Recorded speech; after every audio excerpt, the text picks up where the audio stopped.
Halo guys, jumpa lagi bersama YSS Masa Bercerita. Hari ini aku akan menceritakan sebuah kasus pembunuhan yang dilakukan oleh seorang wanita yang membunuh wanita lansia dengan kapak dan palu. Ia telah membunuh setidaknya 17 pensiunan dengan kapak dan palu, serta aksi pembunuhan yang dilakukan selama sekitar 8 tahun ini membuat kota tempat tinggalnya dihantui oleh kasus pembunuhan berantai yang tidak terlupakan. Sekarang kita masuk ke ceritanya. Irina Viktorovna Gedemashuk lahir pada tanggal 22 Mei 1972 di Nyagan, Okrug Otonomi, Khanty, Uni Soviet. Masa kecilnya dibayangi oleh pengaruh alkohol yang merusak dirinya di dalam keluarganya. Orang tuanya yang hidup dengan ketidakstabilan yang selalu dikuasai oleh setan mereka sendiri membuat orang tuanya itu tidak bisa memberikan kasih sayang tulus dan cinta kepada buah hatinya, yaitu Irina.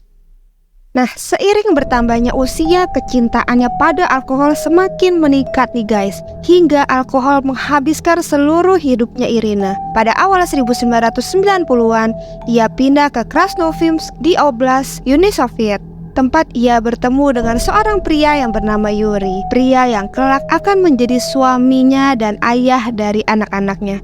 Yuri ini sebenarnya orangnya baik guys. Dia sangat menyayangi Irina. Sayangnya Yuri tidak menyadari tingkat kecanduan alkohol yang tinggi pada Irina. Yang dia pikir awalnya mungkin Irina hanya untuk santai atau lagi stres baru dia minum alkohol. Mungkin nanti pas menikah Irina akan berhenti dari kebiasaan buruknya dan mulai mengurus rumah tangga atau keluarga kecilnya guys. Tapi sayangnya hal itu tidak pernah terjadi. Yuri yang sangat menyayangi Irina pada saat itu terus melakukan upaya-upaya kepada istrinya guys.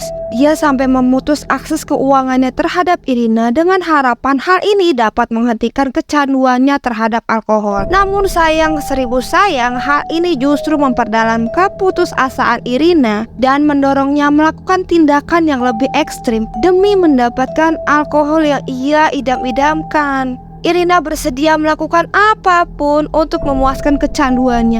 Bahkan jika itu harus menipu dan membunuh, ia pun rela melakukannya demi mendapatkan alkohol. Duh, bener-bener ya, si miras ini bisa merusak otak. Yuk, mari kita lanjut lagi. Pembunuhan pertamanya terjadi pada Juni 2000. Pada saat itu, ia sedang berkeliaran di jalanan dengan membawa palu yang ia sembunyikan di dalam tasnya guys. Irina menyamar sebagai pekerja sosial yang ramah dan ia berhasil mendapatkan kepercayaan dari korbannya yang tidak menaruh curiga kepadanya. Lalu singkat cerita, para korbannya ini mengundang dirinya masuk ke dalam rumah mereka. Irina yang pada awalnya bersikap manis terhadap korbannya, mereka mengobrol satu sama lain. Tidak lama kemudian Irina mulai melancarkan aksinya guys. Ia melakukan penyerangan secara brutal kepada korbannya.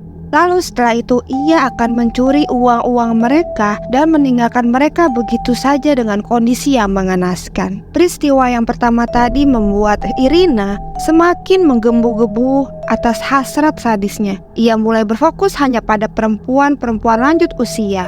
Menurutnya, wanita lanjut usia itu lebih rentan dan paling kecil kemungkinannya untuk melawan. Selama 8 tahun, ia melanjutkan aksi pembunuhannya merenggut nyawa 17 korban tak berdosa. Terlepas dari sifat kejahatannya yang mengerikan, polisi mengungkapkan bahwa ia hanya mengumpulkan sejumlah kecil uang dari para korbannya. Dari 17 nenek-nenek yang ia bunuh, ia hanya mendapatkan sekitar 1.500 US dollar yang ia habiskan untuk membeli alkohol guys. Sayang banget, dia rela ngebunuh 17 orang gak berdosa hanya untuk 1.500 US dollar.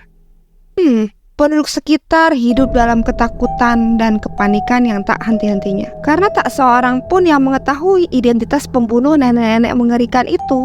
Polisi pun kesulitan untuk membawa Irina ke pengadilan. Meskipun mereka telah melakukan penyelidikan dengan tekun, mereka terhalang oleh anggapan bahwa pembunuh nenek-nenek itu pastilah seorang pria. Nah, hal itu dimanfaatkan oleh Irina yang pada saat itu membuatnya lebih berani dalam bertindak. Dia mulai mengincar orang-orang yang ia kenal. Setelah ia membantai orang-orang tersebut, ia akan meninggalkan catatan ejekan di rumah mereka. Dan bahkan si Irina ini menomori para korbannya.